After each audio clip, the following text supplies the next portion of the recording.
എങ്ങനെ വന്നു നമ്മുടെ കേരളത്തിൽ ഈ മാറ്റം? നമ്മുടെ സ്ത്രീകൾ ഇന്ന് ശക്തിപ്പെട്ട് കഴിഞ്ഞിരിക്കുകയാണ്. തെങ്ങിൽ കയറുന്ന സ്ത്രീകൾ മുതൽ അന്താരാഷ്ട്ര നിലയത്തിൽ വരെ നമ്മുടെ സ്ത്രീകൾ ഇന്ന് എത്തിച്ചേർന്നിരിക്കുകയാണ്. ഓട്ടോ ഓടിക്കുന്നു, ആംബുലൻസ് ഓടിക്കുന്നു, വിമാനം ഓടിക്കുന്നു, അന്താരാഷ്ട്ര നിലയത്തിൽ വരെ ചെന്നിരിക്കുകയാണ് നമ്മുടെ സ്ത്രീകൾ. പുരുഷന് സമാനമായ ജോലികൾ ചെയ്യാൻ നമ്മുടെ സ്ത്രീകൾ ഇന്ന് ശക്തിപ്പെട്ട് കഴിഞ്ഞിരിക്കുകയാണ്. ഈ സ്ത്രീ ശാക്തീകരണം നമ്മുടെ സമൂഹത്തിൽ എങ്ങനെയാണ് ഉണ്ടായത്? നമുക്കറിയാം, സ്ത്രീകളുടെ ഈ ശക്തിപ്പെടൽ 1996 സഖാവ് ഇ.കെ. നയനാർ കുടുംബശ്രീ പ്രസ്ഥാനം കൊണ്ടുവന്നു. ഒരു സ്ത്രീകളും പുരുഷന്റെ മുമ്പിൽ, ഭർത്താവിന്റെ മുമ്പിൽ കൈനീട്ടരുത്. അവർക്ക് സ്വന്തമായി ഒരു ആവശ്യത്തിന് ഒരു തുക കയ്യിലെടുക്കാൻ അവരുടെ സ്വന്തമായിട്ട് അവരുടെ കയ്യിലെ പൈസ വരണമെന്ന് കണ്ടുകൊണ്ട് 1996 സഖാവ് ഇ.കെ. നയനാർ കുടുംബശ്രീ പ്രസ്ഥാനം കൊണ്ടുവന്നു. ഇന്ന് ഓരോ ഭർത്താക്കന്മാരും സ്ത്രീകളുടെ മുമ്പിൽ വന്ന് കൈനീട്ടേണ്ട അവസ്ഥ ഉണ്ടാക്കിയെടുത്തിരിക്കുന്നത് ഇവിടുത്തെ LDF സർക്കാരിന്റെ അതിശക്തമായ സ്ത്രീകളോടുള്ള പിന്തുണയുടെ കാരണം കൊണ്ടാണ് സ്ത്രീകൾ ഇന്ന് ശക്തിപ്പെട്ട് കഴിഞ്ഞിരിക്കുന്നത്. നമ്മുടെ സർക്കാർ ഇന്ന് സ്ത്രീ സുരക്ഷാ പെൻഷൻ കൊണ്ടുവന്നിരിക്കുകയാണ്. സഖാവ് KP മേരി ഇവിടെ പറഞ്ഞു കഴിഞ്ഞിരിക്കുകയാണ്. സ്ത്രീ സുരക്ഷാ പെൻഷൻ 1000 രൂപ. ഇതിനു മുമ്പ് ഇരുന്നല്ലോ കോൺഗ്രസിന്റെ സർക്കാരുകൾ. അവർക്കൊന്നും അന്നും നമ്മൾ ഇതേ ടാക്സുകൾ അടച്ചു തന്നെയാണ് നമ്മൾ സമൂഹത്തിൽ ഇരുന്നതും.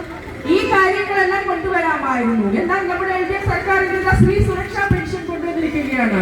1000 രൂപ ഓരോ സ്ത്രീകൾക്കും. ഒരു വീട്ടമ്മയ്ക്ക് ഒരു സ്വന്തം ഭർത്താവിന്റെ മുമ്പിൽ നീട്ടരുത് എന്നുള്ള ഒരു അവസ്ഥ ഉണ്ടാകരുത് ഒരു സ്ത്രീകൾക്ക് എന്ന് പറഞ്ഞുകൊണ്ടാണ് നമ്മുടെ LDF സർക്കാർ, നമ്മുടെ രണ്ടാം പിണറായി സർക്കാർ സ്ത്രീ സുരക്ഷാ പെൻഷൻ കൊണ്ടുവന്നിരിക്കുന്നത്. നമുക്കറിയാം, സ്ത്രീ പെൻഷൻ തുക വർദ്ധിപ്പിച്ചിരിക്കുകയാണ് നമ്മുടെ സർക്കാർ 2000 രൂപയാക്കി. അടുത്തതായിട്ട് മൂന്നാം തവണ നമ്മുടെ സർക്കാർ അധികാരത്തിൽ വന്നു കഴിഞ്ഞാൽ പെൻഷൻ തുക 2500 രൂപയാക്കും. പ്രിയമുള്ളവരെ, നിങ്ങളൊരു കാര്യം മനസ്സിലാക്കണം.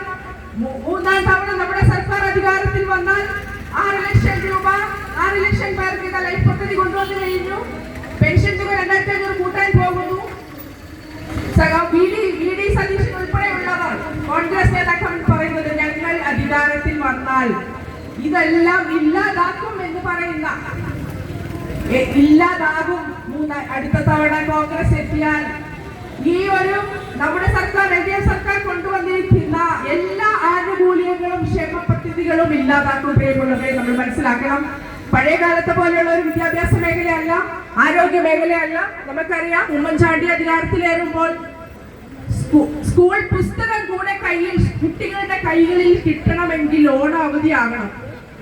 എന്നാൽ ഇന്നിതാ സ്കൂളുകൾ അടച്ച് സ്കൂളിലേക്ക് കുട്ടികൾ പോകുമ്പോഴേ അവരുടെ കൈകളിലേക്ക് പുസ്തകങ്ങൾ എത്തുകയാണ്. വിദ്യാഭ്യാസ മേഖല ഹൈടെക് ആയി കഴിഞ്ഞിരിക്കുന്നു. ഒരു കാലത്ത് നമുക്ക് ഓർമ്മയില്ലേ, ഓണാവധി ആയാൽ വീടുകളിലേക്ക് ടീച്ചർമാർ വരും. ഓണാവധി എല്ലാം സ്കൂൾ അടയ്ക്കുന്നതിന് മുമ്പ് തന്നെ വീടുകളിലേക്ക് വരും. നിങ്ങളുടെ കുട്ടികളെ ഞങ്ങളുടെ സ്കൂളിൽ ചേർക്കൂ, ഇല്ലെങ്കിൽ ഞങ്ങളുടെ സ്കൂളുകളെല്ലാം അടച്ചു കൂട്ടുമെന്ന സ്ഥിതിയാണോ ഉള്ളത്? ഇന്നിതാ ആ സ്ഥിതിവിശേഷം എല്ലാം മാറിയിരിക്കുന്നു. CBSE ICSE സ്കൂളിൽ നിന്ന് വരെ കുട്ടികളെ നമ്മുടെ സ്കൂളുകളിലേക്ക്, ഗവൺമെന്റ് സ്കൂളുകളിലേക്ക് പോകുന്ന ഒരു സ്ഥിതിവിശേഷമാണെന്നുള്ളത്. നമ്മുടെ ആരോഗ്യ മേഖല എടുത്തു നോക്കിയാലും അന്താരാഷ്ട്ര തലത്തിൽ തന്നെ ഏറ്റവും മുൻപന്തിയിൽ നിൽക്കുന്ന സ്ഥിതിവിശേഷമാണ് നമ്മുടെ ആരോഗ്യ മേഖലയ്ക്കുള്ളത്.